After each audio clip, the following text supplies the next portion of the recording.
Tinzawaten, on a perdu une bataille, mais nous allons gagner le combat. Tinzawaten sera malien. Tout le Mali sera malien. Et c'est pour cela, mesdames et messieurs, je voudrais lancer ce message à nos soldats. Soyez fiers. Ceux qui vont tomber, vous ne mourrez pas pour rien. Vous mourrez pour votre peuple. D'autres vont mourir dans les hôpitaux ici à Bamako. On ne sait même pas qui sont-ils. Mais vous, on va vous se rappeler de vous un jour.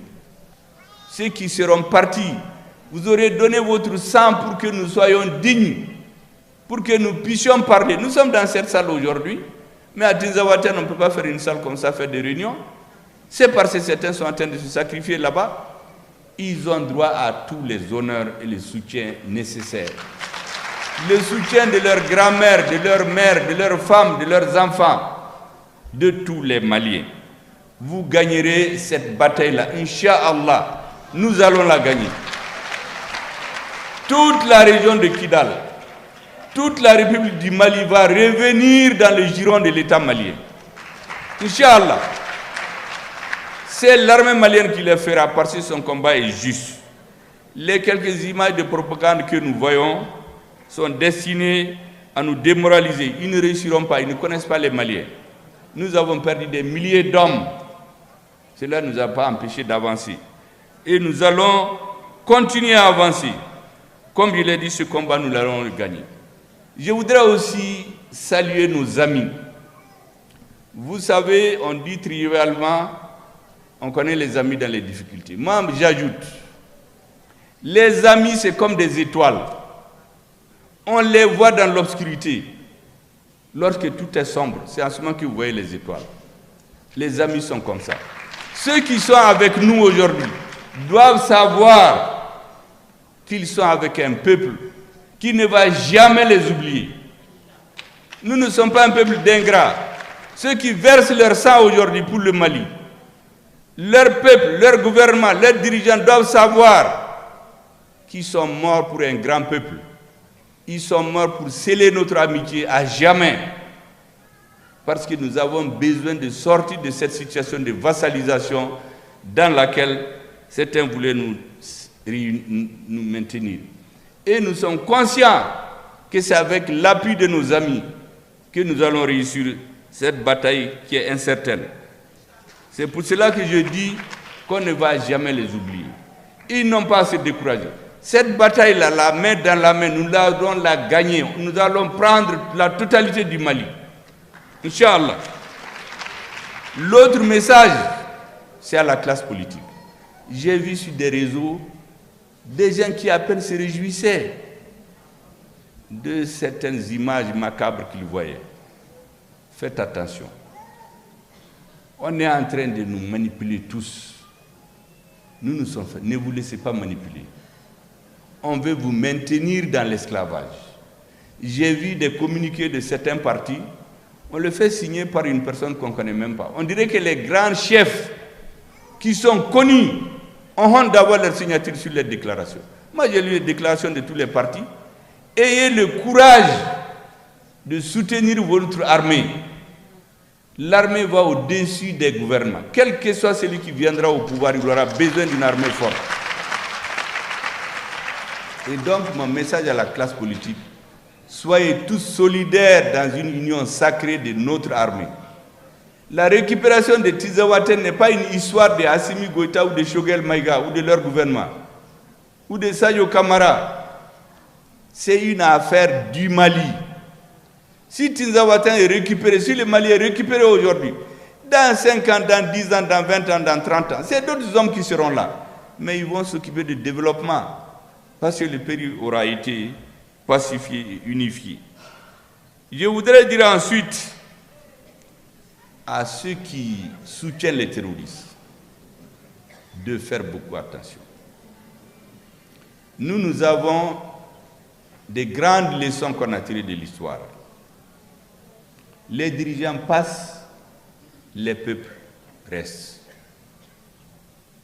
Aucun mouvement terroriste ne peut s'épanouir s'armer, s'équiper, attaquer une armée régulière si elle n'a pas une base arrière. Ceux qui servent de base arrière aux terroristes, qu'ils fassent attention, qu'ils méditent les leçons de l'histoire. C'est vrai, souvent entre les États, il n'y a pas de reconnaissance. Mais le peuple malien est un peuple béni. Tous les dirigeants, tous les pays qui se mettent dans des complots pour déstabiliser le Mali, à la Toutoui, ou Bassara, ils vont le payer. Nous avons vu ici des dirigeants qui ont voulu faire du Mali leur fonds de commerce politique pour tirer au pouvoir, je ne vais pas les citer. Où est-ce qu'ils sont aujourd'hui? Portés disparus, à la Kahinoula. Il y a des dirigeants qui font des combinaisons. Moi, je sais que leur peuple n'est pas là-dedans. C'est des dirigeants. Les peuples ne sont pas dans ces combinaisons-là. Faites attention. Laissez-nous tranquilles. Celui qui ne nous laisse pas tranquilles, Dieu va le punir. Je suis convaincu de cela. Et d'ailleurs, ces 30 dernières années le montrent.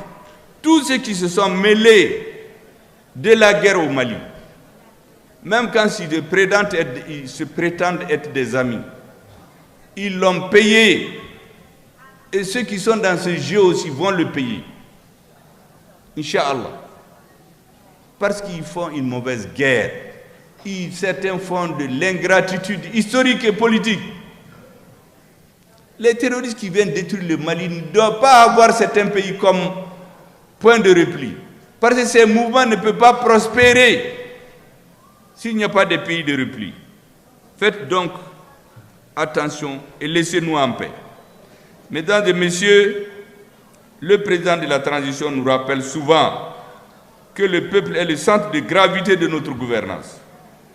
Faisons en sorte que chacun de nous, à son niveau de responsabilité, puisse avoir comme credo le peuple comme centre de gravité. Nous devions être exclusivement au service du peuple. Quand les dirigeants passent, comme je l'ai dit tantôt, les peuples, ils restent. Comme je l'ai souvent dit, dans un pays, si vous voulez que le pays soit stable, il y a 3 repères. Vous avez Dieu, qui est pour tout le monde. Vous avez le peuple et les lois. Quand les lois ne sont pas bonnes, on les change. Ne travaillons pas en dehors des lois. Tous les régimes où les gens se sont mis à travailler en dehors des lois, ils ont une courte durée de vie. Et nous avons décidé dans la transition de faire tout conformément à la loi. C'est pourquoi je suis sûr que le gouvernement de la rectification, les autorités de la transition vont réussir leur mission. C'est une mission sacrée, une mission historique. Et vont la réussir parce que répondre à l'appel du peuple. Tout ce que nous faisons doit se faire à travers les lois. Les humains, mesdames et messieurs, ont toujours un agenda. Mais Dieu a son agenda qui coïncide souvent avec celui des humains. Mais souvent il ne coïncide pas. Mais c'est toujours l'agenda de Dieu qui s'impose. Dans un pays que je ne vais pas citer, les gens se croyaient tellement puissants. Toutes les combinaisons du monde ont été faites. Même des avocats ont été mis en prison. On a violé les lois avec l'appui de certaines puissances étrangères. On n'a jamais entendu parler de la CEDEAO, mais Dieu a imposé son agenda. Le lendemain, on a assisté à une fuite sans honneur. La grande leçon pour tous ceux qui se mettent contre nous, c'est de retenir notre peuple est aujourd'hui conforme à l'agenda de Dieu. C'est Dieu qui a voulu que cette équipe arrive à la tête du pays. C'est Dieu qui a voulu que nous enlevions ces lunettes de bois, en bois là, pour nous émanciper, pour recouvrer grâce à l'appui et au soutien de notre armée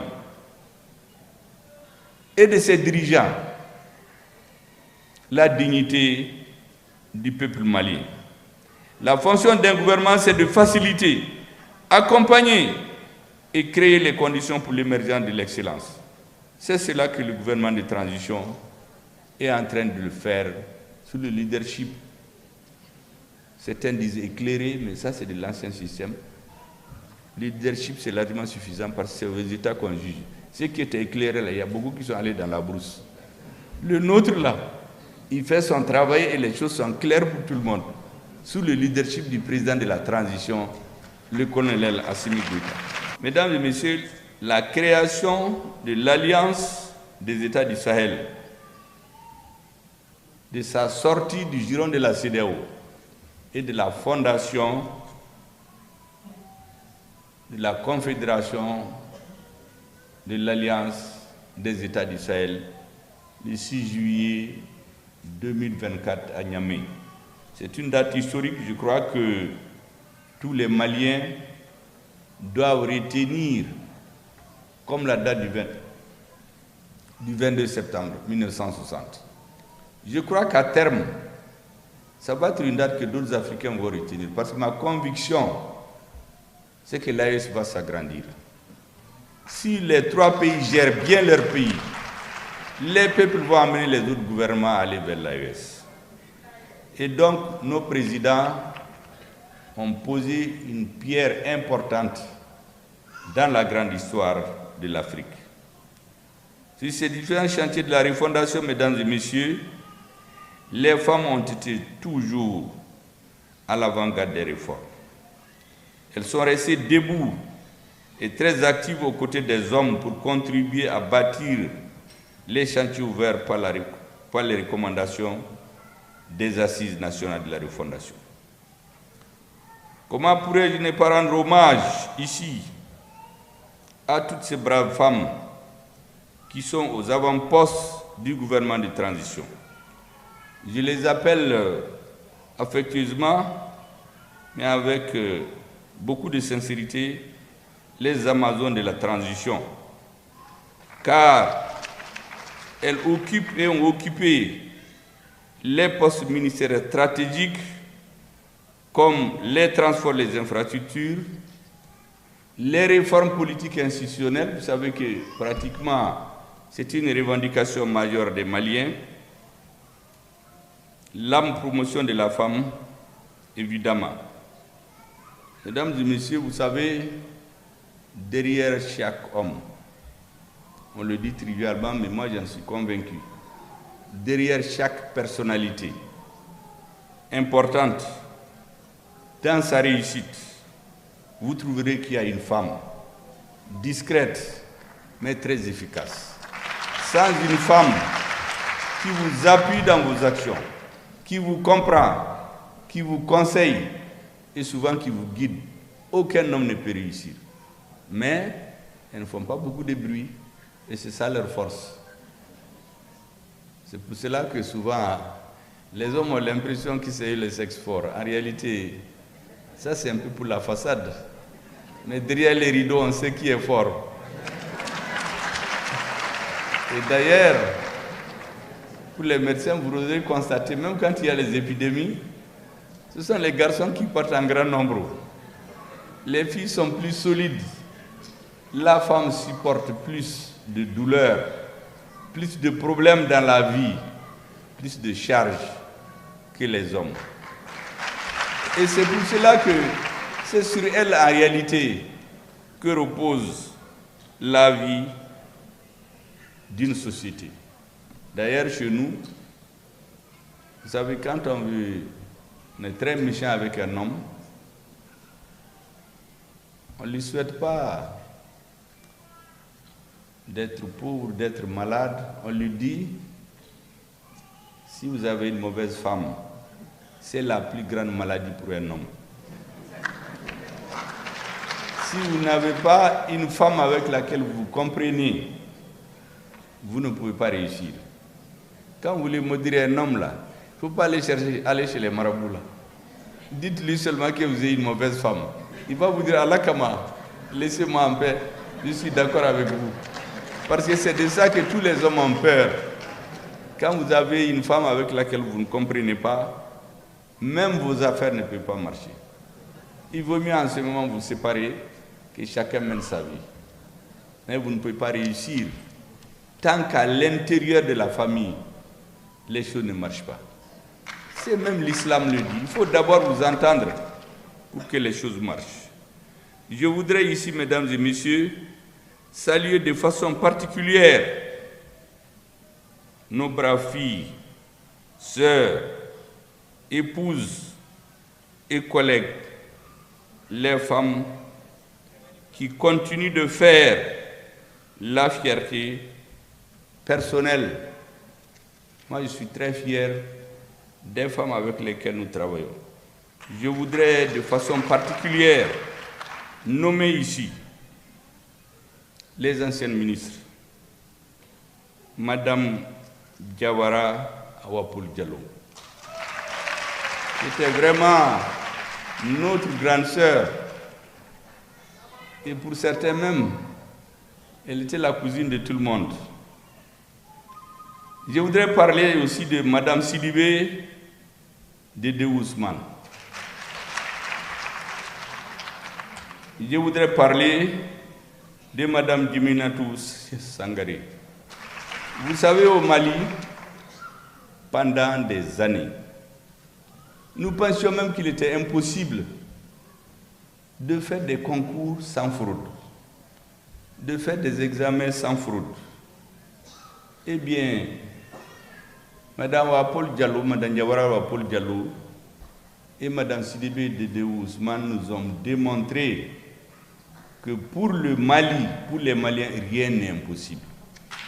Depuis 30 ans, c'est avec l'arrivée de ces femmes, avec les choix portés sur elles par le président de la transition et nous-mêmes, qu'elles ont démontré aux Maliens qu'on peut faire des examens propres, passer proprement, faire des concours propres et passer proprement. D'ailleurs, Awa-Paul Diallo a eu une grande chance parce que c'est un de ses collaborateurs qui a pris le flambeau lorsqu'elle a quitté le gouvernement. Djiminatou et Madame Sidibé sont aujourd'hui ambassadrices.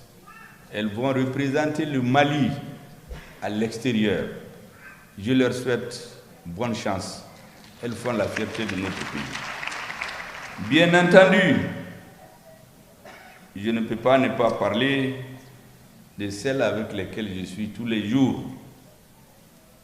Vous savez, on a notre doyenne. On vous dit que dans un pays, quand vous n'avez pas l'électricité, vous ne pouvez rien faire. Le développement là commence par l'électricité. Est-ce que vous savez que l'électricité chez nous, c'est dans les mains d'une femme aujourd'hui? Donc elle tient le Mali. Sans elle, on ne peut rien faire. On est en train de parler, les micros sont bons.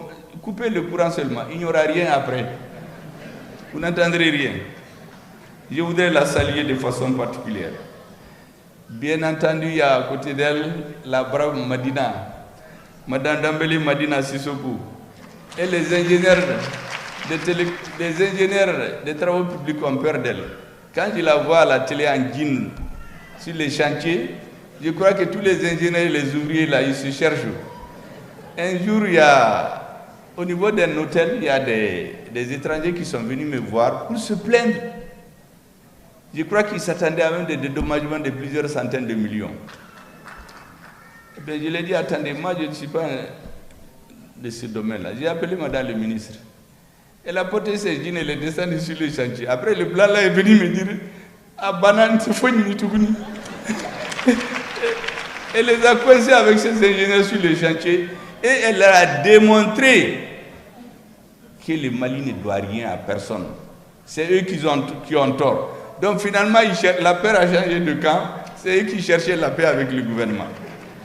Et même maintenant, vous avez vu récemment quand le président a lancé la stratégie de digitalisation du système financier du Mali. Elle est en train de faire des miracles aujourd'hui. Pratiquement par anticipation. Il y a des domaines où pratiquement à moins d'un mois, l'État a multiplié par 10, par 20 les recettes. Pour vous dire que on ne peut qu'être fier de ce qu'elle fait tous les jours. Le colonel Assa Ba Diallo, elle est militaire, mais en réalité, elle est dans l'humanitaire très souvent. Vous ne l'avez pas vu à Bla? Lorsque là-bas il y a les inondations, tout le monde se cherchait.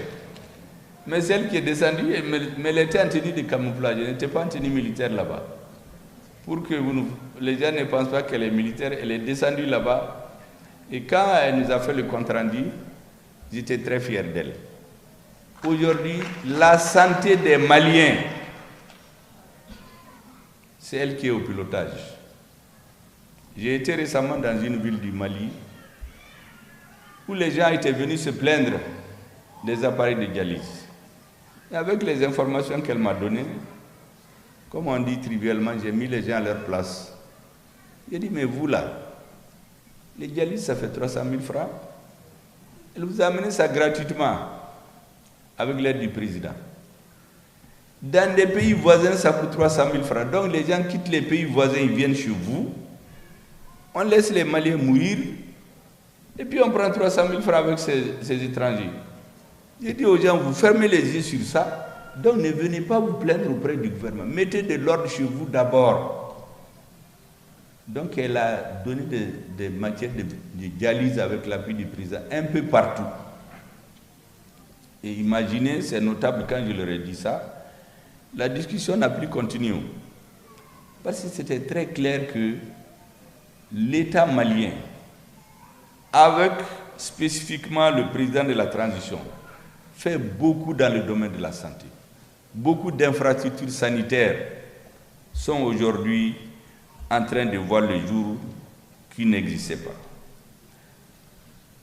Quand la transition survenait, vous vous rappelez, dans les marches, les manifestations, les meetings jusqu'au changement de régime, qu'est-ce qu'on demandait? Réformer le pays. La CEDEAO est venue ici en 2018. Après une semaine, ils ont déposé un rapport.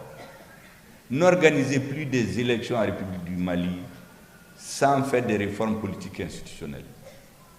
Malheureusement, l'État n'avait pas entendu en son temps. Mais dès que le changement a eu lieu, surtout après la rectification, il y a un ministère spécifique qui a été créé spécifiquement pour les réformes politiques et institutionnelles.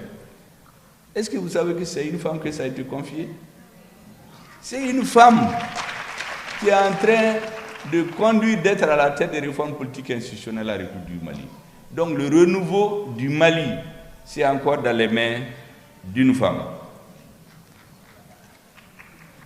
Bien entendu, tout ce qu'on fait là, c'est pour travailler. Moi, j'étais là il y a quelques semaines avec les entrepreneurs, avec les gens qui font les métiers, tous ces gens qui meurent dans les océans. Mais en réalité, s'ils avaient des métiers chez eux, est-ce que vous savez que dans ces grands pays-là, moi j'ai été chez certains, ceux qui font les métiers ordinaires, les plombiers, les caroliers, ils sont plus payés que les ingénieurs. Là-bas, quand on te fatigue, là, tu vas apprendre des métiers. Et c'est eux qui font les sociétés.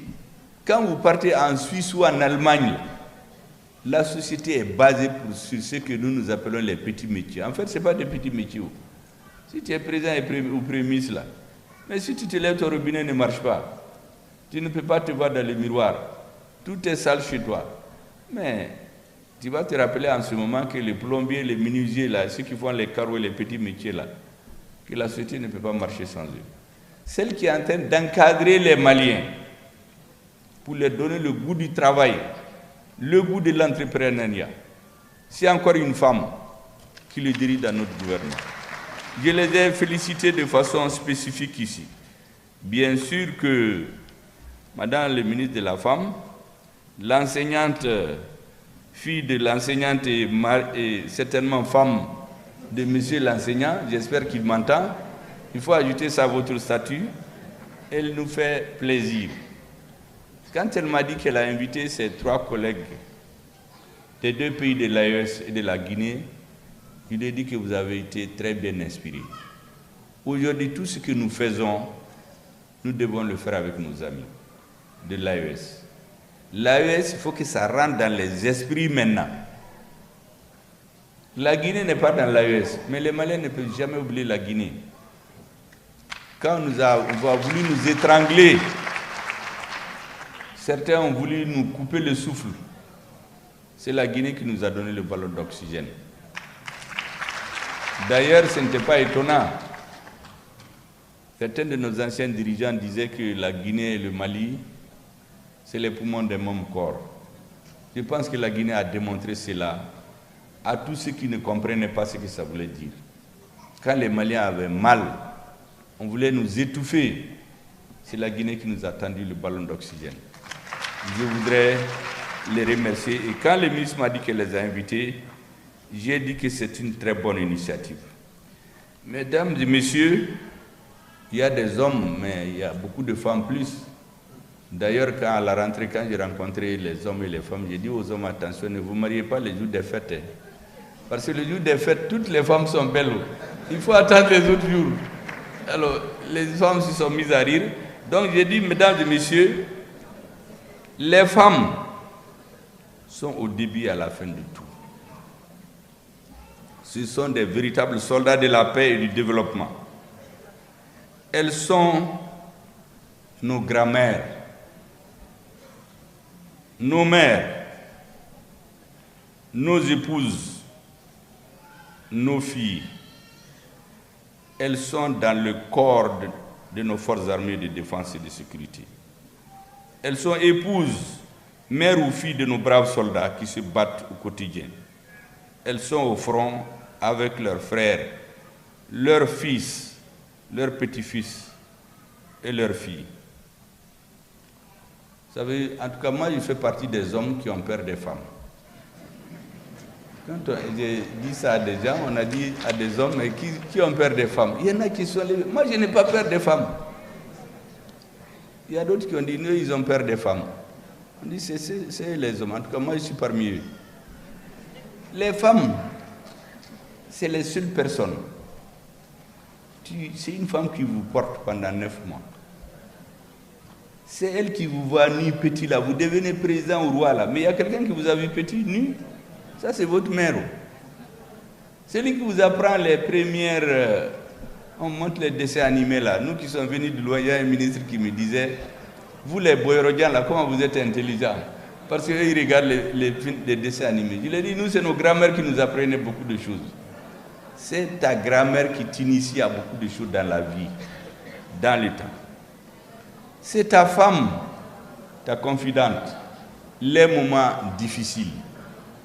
On a vu beaucoup d'hommes, quand ils ont des difficultés, tout le monde les abandonne, sauf leurs femmes, souvent leurs avocats qui vont chez eux, mais eux, c'est leur profession. Mais leurs femmes et leurs enfants ne les abandonnent jamais. Donc c'est elle, c'est lui qui n'a pas peur de... C'est votre fille, quand vous prenez de l'âge. Nos amis disent, Mousso Behine, ce sont tes filles qui t'aiment beaucoup. Mais si vous n'avez pas peur de ces 4-là, vous allez avoir peur de qui? Ça veut dire que vous n'avez pas peur de Dieu.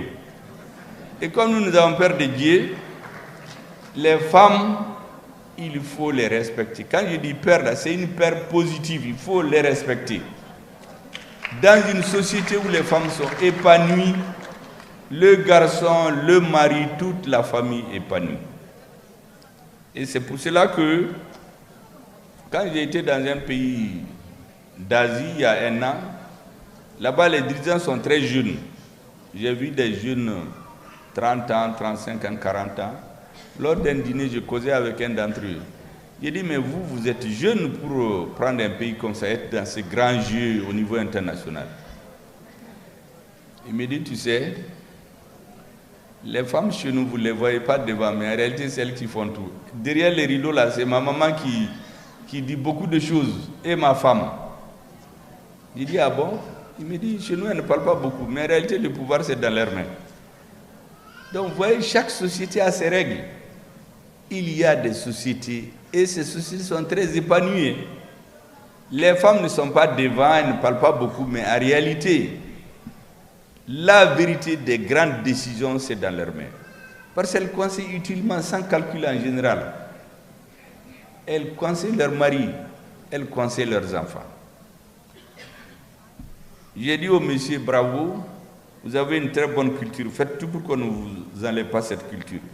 Les avancées constatées aujourd'hui, mesdames et messieurs, au niveau de l'école malienne, en termes de mesures institutionnelles, juridiques et politiques, sont imputables aux efforts conjugués des femmes et des hommes du secteur de l'éducation. En termes de succès scolaire, les femmes sont encore aux avant-postes. Tenez bien, depuis 2 ans, c'est une fille qui se classe première du Mali à l'examen du DEF, diplôme d'études fondamentales. La première de cette année est de l'Académie de l'enseignement Bamako-Rive-Gauche. Elle se nomme Sira Traoré, admise avec 18,57 de moyenne. C'est une fille. Bon, ça c'est de la tautologie, une Sira Traoré ne peut être qu'une fille. Donc, excusez-moi de la répétition. C'est une femme qui est lauréate de la 2e édition de la Semaine du numérique à la fondation de l'AES. Elle s'appelle Aïssata Sall, lauréate du concours des startups de la Semaine du numérique 2024 et celle de l'entrepreneuriat féminin. Encore une fille. Je pense aussi à tous ces artistes, ces belles voix qui portent haut le drapeau du Mali à travers le monde. Elles sont plus connues souvent que dans certains pays lointains que dans leur pays. Vous savez, les artistes, dont les hommes et les femmes, sont souvent dans le monde plus connus que les hommes politiques. L'autre jour, je parlais à un artiste, c'est un homme, mais si c'était une femme, je pouvais citer. Il y a des femmes artistes dans le monde. Quand vous voulez dire où est le Mali, il faut parler de leur nom. On va vous dire, ah bon, c'est le pays de tel. Parmi ces grands artistes, il y a des femmes. C'est pour cela, mesdames et messieurs, je pense aussi saisir cette tribune pour féliciter une femme qui fait la fierté du Mali. C'est une de mes filles, entre guillemets, ma cousine, sinon ma femme, ma sœur, promu au grade de général de brigade de l'armée malienne. Vous savez de qui je parle? Il s'agit de Nema Sagar. À cette occasion, ses cousins Bozo et Somono de Koulikoro m'ont dévancé en lui organisant une fête grandiose, il y a de cela quelques semaines. Moi, j'ai préféré attendre cette cérémonie pour vraiment lui présenter toutes mes félicitations. Elle fait honneur aux femmes maliennes. Elle fait honneur à l'armée malienne. Enfin, je salue le courage et le travail des femmes du Mali, de l'AES et de l'Afrique, qui dans l'anonymat font avancer nos pays. Je veux parler des femmes dans les champs, au foyer, au marché, dans les entreprises. Bref, toutes les femmes. Elles se réveillent toujours les premières le matin et se couchent les derniers le soir. Elles vont au lit après tout le monde, après les enfants, après les maris. Mesdames et messieurs, vous savez, moi je suis très bien placé pour le dire, toute ma vie personnelle. L'ordre dans la maison, c'est encore les femmes. Allez-y dans la maison d'un célibataire. Tout est sens dessus-dessous. Dès qu'il se marie, il commence à mettre de l'ordre. Cet ordre-là, c'est la femme qui le fait ou bien elle l'oblige à le faire. Il y a beaucoup qui apprennent à être ordonnés après leur mariage. Donc même l'éducation, pour son bien-être, ce sont les femmes souvent qui l'amènent aux hommes. D'ailleurs, c'est pourquoi dans notre société, je vous l'ai dit plus haut, quand tu n'es pas marié là, on ne te prend pas très au sérieux. Hein. Tu es encore adolescent, il faut te marier. Même si vous vous mariez à 16 ans, on trouve que vous êtes un homme majeur. Mesdames et messieurs, actualité oblige, je m'en voudrais si je ne vous entretiens pas sur les campagnes d'agression, de désinformation et d'intoxication contre notre pays, les pays de l'AES, depuis que nous avons décidé de prendre notre destin en main. Le 16 juillet dernier, j'ai passé à l'ouverture des États généraux du notre Mali. J'ai tenu un discours pour expliquer au monde entier que l'AE, ce n'est pas une vue de l'esprit. Les présidents ne se sont pas levés quand ça prend leurs avions, aller à Niamey, s'asseoir et signer un accord. C'est avant que ça se faisait comme ça. C'est le résultat d'une maturation. Est-ce que vous savez que cette vidéo-là, je l'ai regardée en 2 jours, il y a eu 270 000 vues dans le monde. Ça veut dire qu'il y a un besoin d'explication et de compréhension. Parce qu'on a intoxiqué les gens. Ah oui, des militaires se sont retrouvés pour mettre en place une confédération. Ça, c'est la campagne dans le monde. L'autre jour, il y a un ami qui m'envoie la même vidéo d'un pays européen où un conseiller du président, après avoir vu cette vidéo, est venu lui dire « Mais moi, je ne savais pas que c'était comme ça. Tout ce qu'on nous disait n'était pas vrai. » J'ai dit « Mais parce qu'on trompe les gens. » Donc notre rôle, c'est de sensibiliser les populations pour que les gens comprennent ce qui se passe dans nos pays. C'est l'exemple même que je disais, quand un militaire tire, il tire 1 ou 2 personnes, mais quand vous parlez pour expliquer quelque chose, c'est des milliers de personnes que vous atteignez en même temps. J'ai dit cela pour que les uns et les autres comprennent qu'en ces moments précis, nous devions nous engager contre l'intoxication, contre nos forces de défense et de sécurité. Savamment orchestré par qui nous savons et ses relais dans le monde entier. Nous devrions à chaque instant rester vigilants et continuer à déconstruire le narratif qui consiste à dire que nous ne sommes pas capables de nous prendre en charge.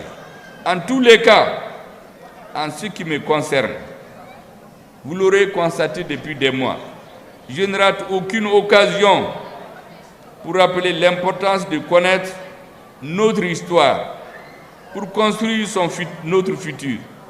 Cela passe avant tout par la déconstruction mentale, la déconstruction et la décolonisation des esprits.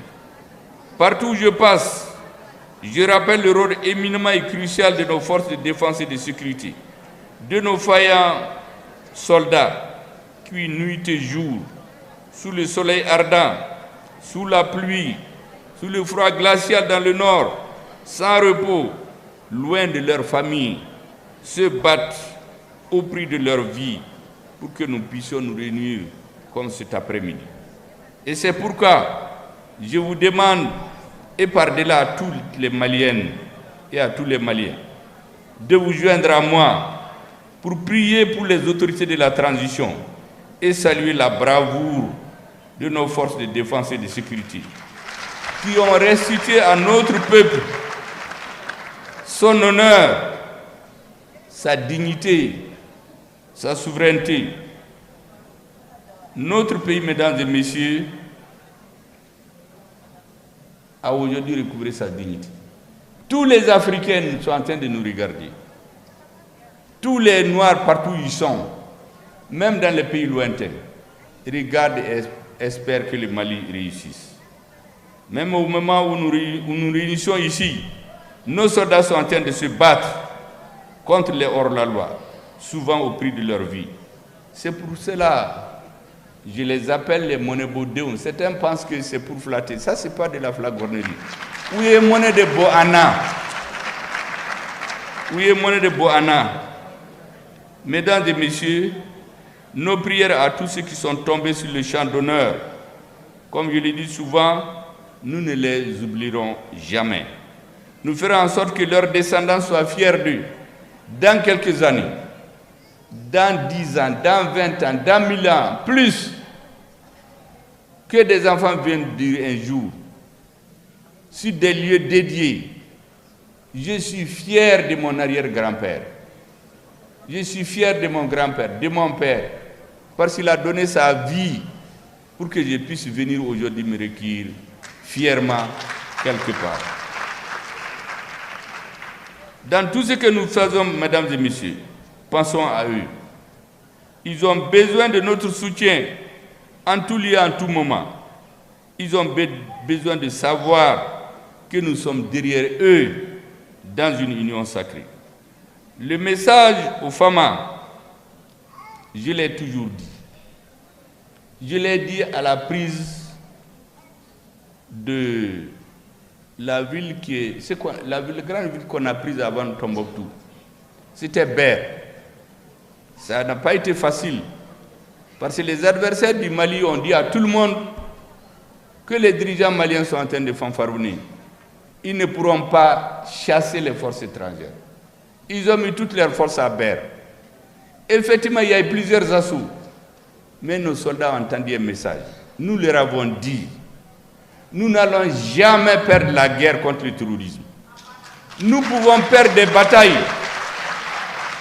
Et c'est ce qui se passe souvent. Les militaires vont perdre des batailles, mais ils vont gagner la guerre. Nous allons la gagner parce que notre combat est juste. Historiquement, politiquement, nous allons gagner.